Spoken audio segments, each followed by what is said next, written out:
Hai bai song nong nolam sogo ani channel o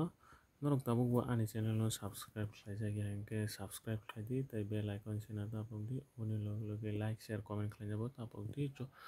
ketal job notification rok mana bagai faide hingke bai song nailainai obo wngkha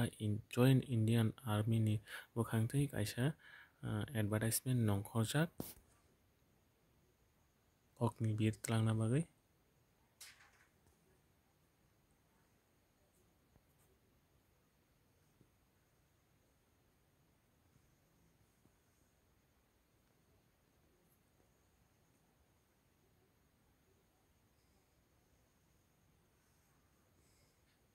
Obo naharjaknai online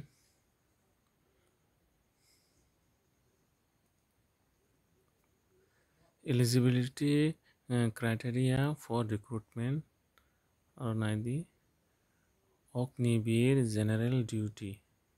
obo qualification rok ukrok rijak bongni website o tei age limit bwsuk ni sim bwsuk obo tei subject wise percentage nangnai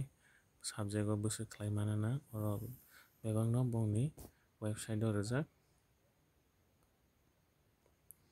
tei kaisa sajak oro naidi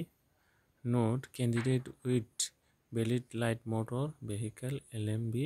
driving license tongna nangnai serial number 2 o tongo Ognibir technical phobo o 12 pass hingke Ognibir general hingka o 10 pass tei age limit rijak tongo bongni oro technical o tei kaisa tongo borok oro rijak tongo naidi 12 pass ITI course rok tongkha hingke tongna nangnai o bahairok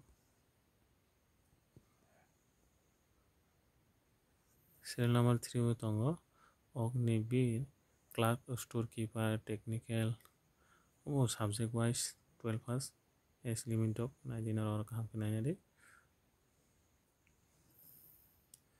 bo jaga recruitment naharjaknai naijaro headquarter Shillong obo wngkha Assam Meghalaya Arunachal Pradesh tei Nagaland Manipur Tripura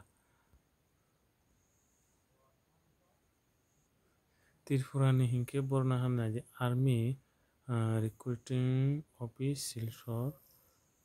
Silchar naharjaknai o jaga noro kaham ke nainari bai bosong obo wngkha bengali bai notification nongkhormani borokni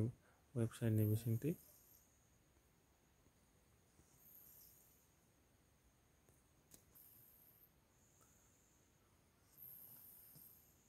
12 tarik ni simi 12 March ni simi 10 April jora naharjaknai highlight o somoho naidi noro category rok tamkhe talangjaknai abo norok bebangno kaham ke buisi nadi.